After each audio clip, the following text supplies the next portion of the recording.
What's going on, guys? It's Adam P and welcome back to behind the scenes Newcastle United content. We're here at St James's Park. We've just been before to check out the Barcelona team who is training tonight. We've seen the media personnel, we've seen Hans-Layer Frick, we've seen Andreas Christensen, we've seen Eddie Howe, and we even met Bruno Guimaraes today. So I'm here to get through it all. We're going to show you everything behind the scenes. Approach was a huge Champions League return for Newcastle United, taking on a team historically we have a lot of history with. Of course, make sure to get down there, hit that subscribe button, join the journey, and make sure you don't miss out on the UEFA content tomorrow before and after the game. Plenty of videos coming out, and make sure to enjoy yourself.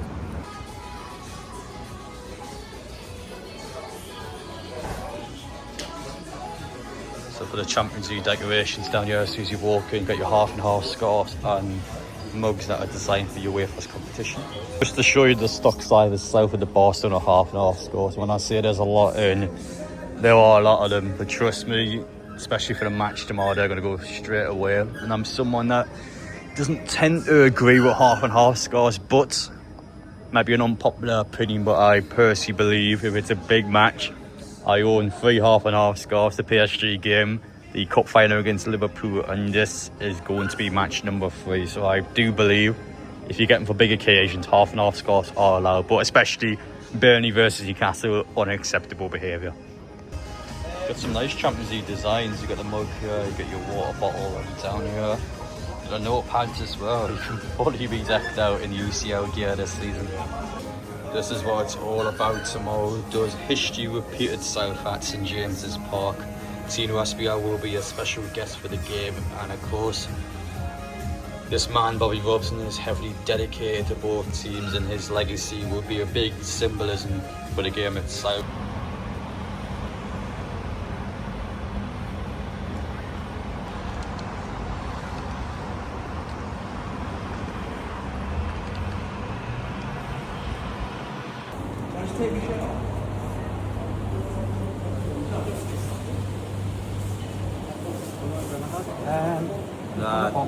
Thank you.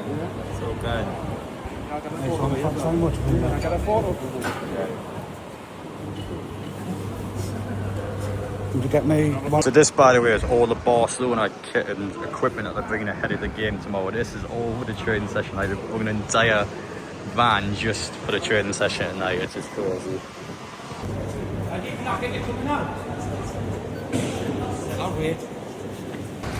Barcelona media team arriving via the Stanley Travel luxury packages. Coaches arriving shortly. All the Barca fans are here.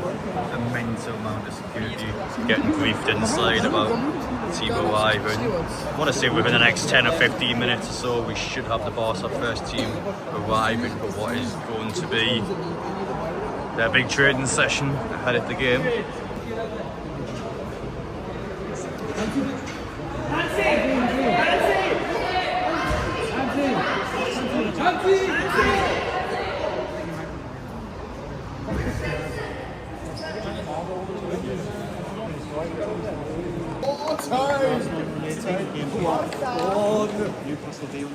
Newcastle versus Barcelona. So there's like under 18 championships in Newcastle. Turn that round to rugby. Turn that round to rugby. Oh man.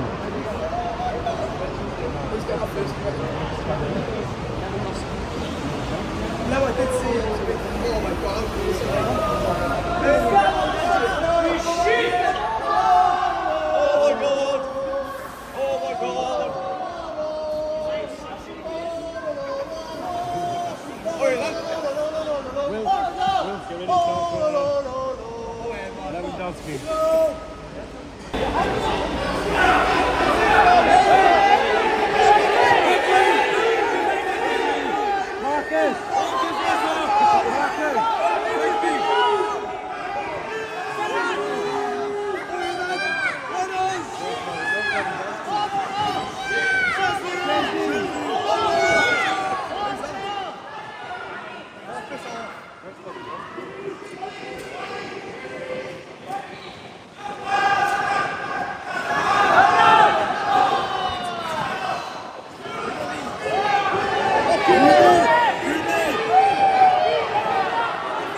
Barcelona have entered St James's Park around 5:30 this evening. They are now undergoing their training session ahead of a huge clash against Newcastle United tomorrow. Hansi Flick and Andreas Christensen are the representatives for Barcelona who are undergoing press conferences, speak to the media ahead of the game, and they are the ones on the UEFA's guidelines who will be representing their football club.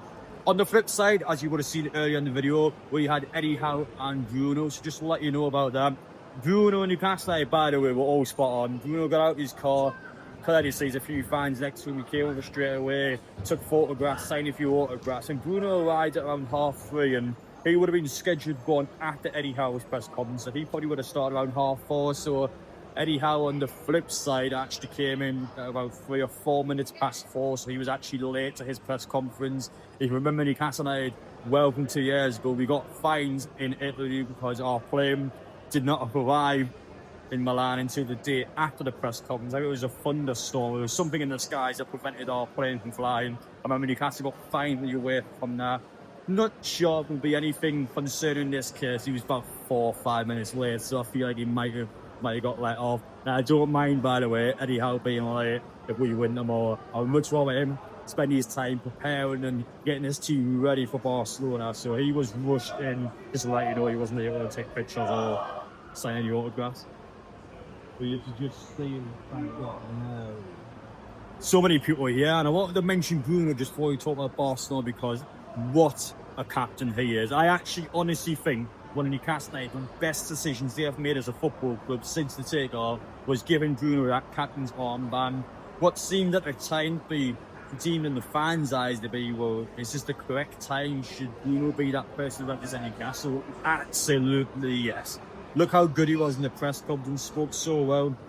Newcastle spoke so well about this football club, and you see actions on the pitch, you see how Newcastle's been playing as a team, and I think Bruno and Tonali are such a key catalyst for how Newcastle has been able to do so well. Even doing well in performances this season, despite the fact that Newcastle actually haven't scored many goals at all.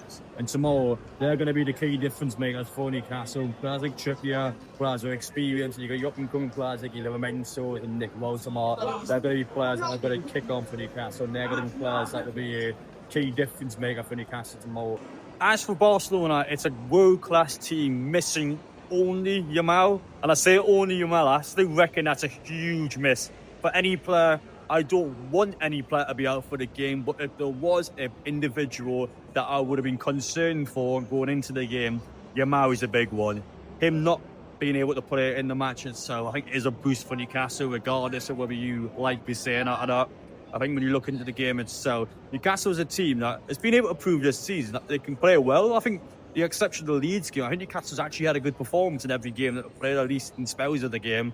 Against Barcelona, this is a team you're going to have to take your chances against, and they know that going into the game as well, because Barcelona speak about the fact that several of their players look on this fixture, and of course when you've got players like Rashford who played against Newcastle on several occasions, they know deep down what kind of team Newcastle is. And looking at the history of this fixture as well, it's a fixture that's got a lot of weight just going into the game itself. Of course, you've got Bobby Robson's son speaking about the game, saying that he wishes his dad was still here. Of course, the manager represented both clubs. And when you look at the issue between Newcastle and Barcelona, despite Newcastle not being in the Champions League an awful lot, they've always had that back and forth with Barcelona, that famous win against in 1997. And speaking of that famous win, Tino Aspia has just jetted into Newcastle, so he's now going to be here tonight, and he's going to be out for the game tomorrow as a special guest inside that stadium for Newcastle.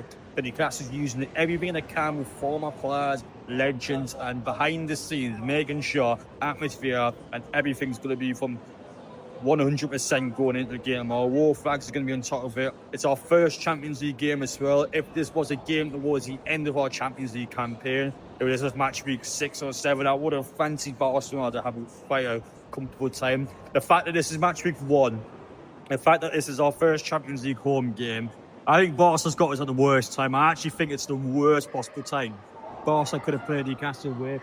Bear in mind as well that we are a top 4 team. You would not imagine our squad's a top 4 team because we are by far the best team in top 4. They know that. They know they're in for a hard time, or they know they're going to be in for a tricky time at Newcastle. And Barca, being able to see it all, feel looking everyone, you go them starting to put it alone. Deco just arriving there, but being able to take it all in to see the behind the scenes stuff here at St James's Park, it has properly got me in the buzz for this match. I can't wait to see Newcastle here tomorrow. Happened 2 years ago against PSG. I reckon they underestimate Newcastle. I think Barcelona to some degree could also have that same approach where they could underestimate Newcastle, and then all of a sudden Newcastle from minute one. I think Gordon being back in this role is a big key player for me because he's just got his trim before. Just like me, we've got our fresh trims and he's ready to go. I think Gordon being a difference tomorrow for Newcastle is going to be bigger. I haven't been keen on Barnes. I think he'll get the game against Bournemouth. And Gordon's going to go straight from minute one, I would imagine. He's going to be the player straight away. He's just going to get us going. And I reckon for Newcastle's attack, is going to be a key catalyst for Newcastle, hopefully being able to score nice and early against Barcelona. Still mad to think that our last competitive goal against FC Barcelona was sure that Annie will be bagging that. Just a consolation at the Nou Camp as we lost 3-1 in the game, and it's going to be a game tomorrow where I'm expecting Newcastle to score at some stage. I don't know if we'll win, I don't know if we'll draw, but I reckon Newcastle will score. I'm expecting us to score at St James's Park against Barcelona. I'm expecting it to be a game where we look strong no matter what happens. I think Newcastle will look strong in the game tomorrow, and it's kind of like with the Bournemouth game on Sunday as well. You have to prioritise one game or the other. One game you're going to give 100% in, the other game you just know it's going to be a rotated squad. You likely assume Bournemouth.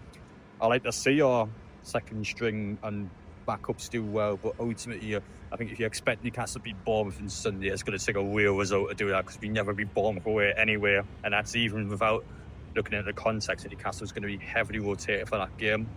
I'm excited for tomorrow though. I can't wait for this Barcelona one. Been waiting such a long time to see that Champions League draw, and I think you had to pick a fixture out of the 8 that you wanted.